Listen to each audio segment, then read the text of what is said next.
जिने हातामध्ये माईक घेऊन गाणं म्हणायला सुरुवात केली की उपस्थित हजारो लोक एकाच वेळी डोलत असतात. जिने विरोधकावर तोफ डागायला सुरुवात केली की विरोधक शांतपणे खाली मान घालून ऐकून घेत असतात. रस्त्याने चालताना तिने नुसते हात जरी वर केले तरी त्या गर्दीतून शेकडो हात वर उचलले जातात आणि तिच्या प्रवासामध्ये शेकडोंची गर्दी हजारावर जाते आणि हजाराची गर्दी लाखोवर जाते. मी बोलतोय तृणमूल काँग्रेसचा सगळ्यात तरुण चेहरा सयानी घोष हिच्याबद्दल. वय वर्ष अवघं 33, पेशानं अभिनेत्री. अभिनय याचा प्रवास सुरू झाला असतानाच अचानक राजकारणामध्ये एंट्री झाली आणि तीच सयानी घोष आज तृणमूल काँग्रेसचा पश्चिम बंगालचा सगळ्यात तरुण आणि अपील होणारा चेहरा ठरलाय. आजच्या व्यक्तिविशेषमध्ये आपण बघणार आहोत सयानी घोष हिचा अभिनेत्री ते राजकारणी असा प्रवास. ममता दीदीनंतर तसाच आवेश, अंगावरची सुती साडी आणि लोकांच्या हृदयाला भिडल असं बोलणं. काय परिणाम होणार सयानी घोष हिच्या या प्रचाराचा? भारतीय जनता पार्टी ज्या आक्रमकपणे पश्चिम बंगालमध्ये प्रचार करत असताना सयानी घोष त्याचा कसा प्रतिकार करते आहे हेच आपण पुढच्या काही मिनिटांमध्ये समजून घेणार आहोत. आजच्या व्यक्तिविशेषमध्ये सयानी घोष हिच्या संदर्भात. नमस्कार, मी गोविंद शेळके आणि तुम्ही बघताय कट टू कट. यापूर्वीच्या व्यक्तिविशेषमध्ये आपण सुवेंदू अधिकारी, भारतीय जनता पार्टीचा एक असा चेहरा ज्यांनी तृणमूल काँग्रेसमधून बंड करून स्वतःचं साम्राज्य उभा केलं आणि इतिहासात 5 दशकामध्ये जे भारतीय जनता पार्टीला जमलं नाही ते स्वतःच्या नेतृत्वात भारतीय जनता पार्टीसाठी करून दाखवलं. दुसरा चेहरा ज्याच्या भोवती पश्चिम बंगालच्या तृणमूल काँग्रेसचं राजकारण फिरतंय. मागच्या 1.5 महिन्यामध्ये तुम्ही जर तृणमूल काँग्रेसचा प्रचार बघितला तर ज्यांच्या प्रचाराची किंबहुना सभांची, रॅलीची सगळ्यात जास्त मागणी असते तो चेहरा म्हणजे सयानी घोष. कोण आहेत सयानी घोष? सयानी घोष या राजकारणी कधी झाल्या? खरं तर मागच्या 1.5 वर्षामध्ये तुम्ही जर संसदेतली भाषणं ऐकत असाल किंवा बघत असाल तर कायम सरकारने घेतलेल्या निर्णयाच्या विरोधात, सरकारच्या ध्येय धोरणाच्या विरोधामध्ये तृणमूल काँग्रेसकडून एक आवाज संसदेमध्ये कायम गाजत असतो. तो आवाज आहे सयानी घोष यांचा. मोदी शहांच्या भाषणानंतर तृणमूल काँग्रेसकडून ज्यावेळी सयानी घोष बोलायला उभा टाकतात त्यावेळी अतिशय सुमधुर शब्दामध्ये पण आक्रमकपणे विरोधकावर टीका करत असताना मुद्देसूदपणे मांडणी ही संसदेत बसलेल्या खासदारासह ऐकणाऱ्या माणसांना इतकी अपील होते की आपण अनेक वेळा बघतो की मोदी शहा सुद्धा सयानी घोष हे ज्यावेळी बोलत असतात त्यावेळी शांतपणे ऐकून घेतात. कधी सुरू झाला सयानी घोष यांचा राजकारणातला प्रवास? 2021ला म्हणजे बरोबर 5 वर्षापूर्वी ज्यावेळी पश्चिम बंगालमध्ये विधानसभेची निवडणूक लागली होती त्या निवडणुकीच्या वेळी पहिल्यांदा सयानी घोष या विधानसभा निवडणुकीत उभा टाकल्या. पण या विधानसभेच्या निवडणुकीमध्ये त्यांचा पराभव झाला. मात्र पराभव झाल्यानंतर ममता बॅनर्जी यांनी सयानी घोष यांना तुला पुढे राजकारणातच यावं लागेल असा आग्रह केला आणि सयानी घोष त्यासाठी तयार झाली. 2024ला झालेल्या लोकसभा निवडणुकीमध्ये यादवपूर लोकसभा मतदारसंघातून सयानी घोष तब्बल 2.5 लाख मतांनी निवडून आल्यात. भारतीय जनता पार्टीच्या उमेदवाराचा सयानी घोष यांनी तब्बल 2.5 लाख मतांनी पराभव केलाय.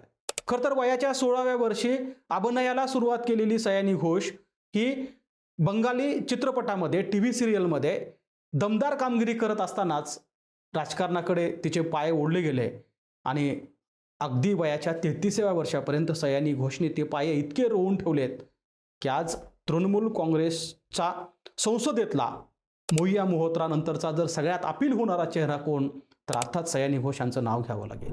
आता त्यांच्याबद्दल सांगण्याचं कारण काय तर अलीकडच्या काळामध्ये भारतीय जनता पार्टीने ज्यावेळी पश्चिम बंगालमध्ये मोठ्या प्रमाणात शिरकाव केला, विशेषतः 2019च्या लोकसभा निवडणुकीमध्ये पहिल्यांदा पश्चिम बंगालमध्ये 18 खासदार भारतीय जनता पार्टीचे निवडून आले. त्याच्यानंतर भारतीय जनता पार्टीने हिंदुत्ववादी अगदी त्यांचा अजेंडा असलेला प्रचार ज्यावेळी पश्चिम बंगालमध्ये सुरू केला त्यावेळी सयानी घोष नावाची एक अभिनेत्री हातात माईक घेऊन ज्यावेळेस बोलायला सुरू करते सुरुवातीला हातात माईक घेऊन ती सयानी घोष हनुमान चालिसा म्हणून दाखवते आणि हनुमान चालिसा पूर्ण होताच ती अगदी कलमासुद्धा त्याच सुरेल आवाजामध्ये म्हणून दाखवते. तृणमूल काँग्रेस पार्टीचा अजेंडा हा कायम सेक्युलर राहिला आहे, धर्मनिरपेक्ष राहिला आहे आणि म्हणून तोच धर्मनिरपेक्षतेचा धागा धरून सयानी घोष कायम पश्चिम बंगालमध्ये भाषणं करत असतानाच आपल्याला पाहायला मिळेल.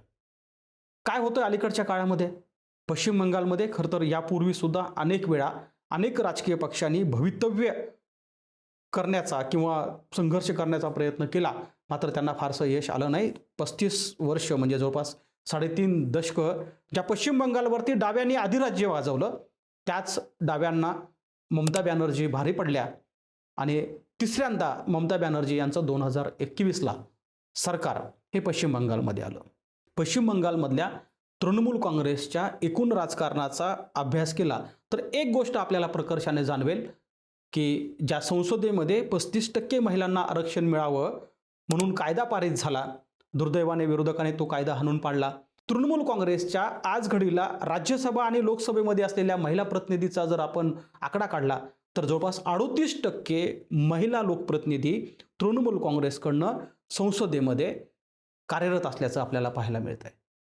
हा आकडा केवळ लोकसभा आणि राज्यसभेपुरता मर्यादित नाही आहे, तर लोकसभा राज्यसभेबरोबरच स्थानिक स्वराज्य संस्था असोत की पश्चिम बंगालची विधानसभा असो, या सगळ्या ठिकाणी ममता बॅनर्जी यांनी महिलांना झुकतं माप दिल्याचं चित्र पाहायला मिळत आहे.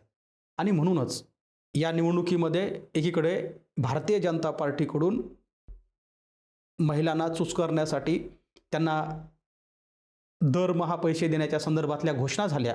खरं तर मध्य प्रदेशपासून सुरू झालेला हा पॅटर्न पुन्हा महाराष्ट्रानंतर बिहारमध्ये लागू झाला आणि तोच पॅटर्न पुन्हा एकदा पश्चिम महाराष्ट्रात लागू करण्यासंदर्भातले जाहीरनामे भारतीय जनता पार्टीने काढले. मात्र याचपूर्वी ममता बॅनर्जी यांनी महिलाच्या संदर्भात अनेक अशा योजना काढल्यात ज्यामुळं एकूण टक्केवारीमध्ये ममता बॅनर्जी यांच्या तृणमूल काँग्रेसला मतदान करणाऱ्या संख्येमध्ये महिलांचा टक्का फार मोठा आहे. आणि म्हणून त्या महिलांचं नेतृत्व करत असताना सयानी घोष यांनी ज्यावेळेस कामाला सुरुवात केली, 2024च्या संसदेतल्या त्यांच्या कामाला ज्यावेळेस सुरुवात झाली त्यानंतर खऱ्या अर्थाने लोकांना सयानी घोष कोण आहेत हे माहीत झालं. मात्र तृणमूल काँग्रेसने केवळ त्यांना पश्चिम बंगालपुरतं किंवा एका मतदारसंघापुरतं मर्यादित न ठेवता तृणमूल काँग्रेसच्या यूथ नॅशनल हेड म्हणून त्यांची नियुक्ती केली. म्हणजे आज सयानी घोष या यूथ विंगच्या तृणमूल काँग्रेसच्या पश्चिम बंगालच्या प्रमुख आहेत, देशाच्या प्रमुख आहेत. आणि म्हणून सयानी घोष यांना ज्यावेळी या 1.5 महिन्यापूर्वी आपण बघतोय की तृणमूल काँग्रेसनं ज्या पद्धतीनं पश्चिम बंगालमध्ये फिरवलं, मला असं वाटतं की तृणमूल काँग्रेसच्या सगळ्यात जास्त सभा ज्याला जास्त गर्दी झाली त्या जर कोणाच्या असतील तर त्या अर्थात सयानी घोष यांच्या आहेत. आणि अभिषेक बॅनर्जी जे ममता बॅनर्जी यांचे भाचे आहेत, अलीकडच्या काळामध्ये शिवेंदू अधिकारी ज्यावेळेस पक्षातून निघून गेले, बंड केलं त्यांनी, त्यानंतर पक्षाची कमान जर आज कोण सांभाळत असेल तर अर्थात आपल्या सगळ्यांना माहीत आहे की ममता बॅनर्जी यांचे भाचे अभिषेक बॅनर्जी हे पक्षाची पूर्ण कमान सांभाळत आहेत. आणि याच पक्षाचं नेतृत्व करत असताना अभिषेक बॅनर्जी यांच्या खांद्याला खांदा लावून सयानी घोष संपूर्ण पश्चिम बंगाल अगदी पिंजून काढतानाचं चित्र पाहायला मिळतं. अलीकडच्या काळामध्ये म्हणजे दुसऱ्या टप्प्याचं मतदान झाल्यानंतर जे एक्झिट पोल आपल्याला पाहायला मिळत आहेत त्या एक्झिट पोलनुसार भारतीय जनता पार्टी ही 77 वरून पुढे वाढताना पाहायला मिळते. तृणमूल काँग्रेस अडचणीत आहे असं चित्र एक्झिट पोल नंतर निर्माण झालंय. मात्र सयानी घोष सारखे काही नेता जे तृणमूल काँग्रेससाठी अगदी विरोधकांना सळो की पळो करतानाचं चित्र पाहायला मिळालं. धर्मनिरपेक्षता हा अजेंडा ठेवून तृणमूल काँग्रेसच्या पश्चिम बंगालमध्ये तब्बल 3 टर्म सरकार चालवत आहे. त्याच तृणमूल काँग्रेसला अपील होणाऱ्या नेत्यामध्ये सयानी घोष हे नाव अगदी सगळ्यात वरच्या कडेला आपल्याला लिहावं लागेल. कारण उद्याचा निकाल काही लागो, पण तृणमूल काँग्रेससाठी विरोधकावर अगदी तुटून पडणाऱ्या सयानी घोष यांचा इतिहाससुद्धा तितकाच वादग्रस्त आहे.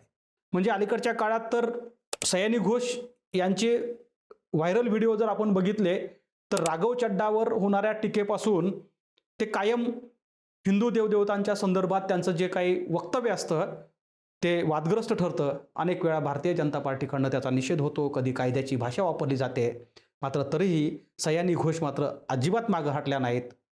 सयानी घोष यांच्या वयाचा विचार करता वयाच्या 33व्या वर्षी ज्या पद्धतीनं अभिनेत्रीपासून सुरू झालेला हा प्रवास राजकारणाच्या एका यशस्वी टप्प्यावर येऊन थांबला असताना सयानी घोष मात्र कितीही आरोप झाले, कितीही वादग्रस्त झाल्या, तरी विरोधकावर तुटून पडायचं कमी करत नाहीत. आणि म्हणून दोन्ही अर्थानं म्हणजे आपल्याला माहिती आहे की आपल्याकडे सुद्धा अलीकडच्या काळामध्ये जर स्थानिक स्वराज्य संस्थेपासून विधानसभा, लोकसभेच्या निवडणुकीपर्यंत निवडणुकीचा प्रचार करण्यासाठी अनेक अभिनेते, अभिनेत्रींना आपण आणतो. मात्र आलेले अभिनेता आणि अभिनेत्री यांचा त्या पक्षाच्या विचारांशी तसा काही संबंध राहत नाही. केवळ त्या पक्षानं आणल्यानंतर गर्दी जमावी, त्या नेत्याला बघायला जास्तीत जास्त लोकांनी यावं म्हणून अभिनेता आणि अभिनेत्रींना आपल्याकडे अनेक राजकीय पक्ष रॅली आणि वेगवेगळ्या सभामध्ये उतरवतात. सयानी घोष मात्र याला अपवाद आहेत.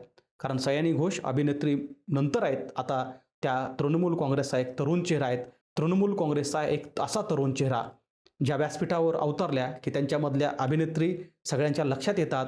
आणि म्हणूनच मी पहिल्यांदाच सांगितलं की ज्यांनी गाणं म्हणायला सुरुवात केली की त्यांच्या गाण्याच्या सुरासोबत हजारो लोक डोलायला लागतात. ज्यांनी विरोधकावर टीका करायला सुरुवात केली की ज्या विरोधकावर टीका होते ते विरोधकसुद्धा खाली मान घालून ती टीका शांतपणे ऐकून घेतात. ज्यांनी चालताना अगदी हजारोंच्या गर्दीमध्ये हात वर केला की अनेक हात त्यांना समर्थन देण्यासाठी उचलले जातात. त्याच सयानी घोष यांच्या प्रचाराचा किती फायदा होणार? पश्चिम बंगालमध्ये भारतीय जनता पार्टीने मारलेली मुसोंडी सयानी घोष आणि त्यांचे तृणमूल काँग्रेस थोपवू शकेल का? काही तासावरती आपल्याला हा सगळा निकाल कळणार आहे. मात्र निकाल काही लागो, तृणमूल काँग्रेससाठी एक शेरनी, एक वाघीण लढली. ममता बॅनर्जी यांच्या बाबतीत सुद्धा एक गोष्ट कायम देशाच्या राजकारणामध्ये चर्चेली जाते, ती अशीच आहे की देशाच्या राजकारणामध्ये अगदी बोटावर मोजण्या इतका महिला ज्यावेळी रस्त्यावर उतरून हजारो लाखो लोकांचं नेतृत्व करत होत्या, त्याच तृणमूल काँग्रेसची आणखी एक महिला वयाच्या अवघ्या 33 वर्षाची ही अभिनेत्री, तशाच पद्धतीचं नेतृत्व, ज्या पद्धतीनं सुती साडी घालून हवाई चप्पल घालणाऱ्या ममता दीदी पश्चिम बंगालचा चेहरा बनतात. 33 वर्षाची सयानी घोषसुद्धा अंगावरती सुती साडी घालून, कपाळावरती लाल कुंकू लावून लोकांना अशा काही अपील होत आहेत. त्याचा उपयोग किती होणार मात्र पुढच्या काही तासानंतर आपल्याला नक्कीच कळणार आहे. धन्यवाद.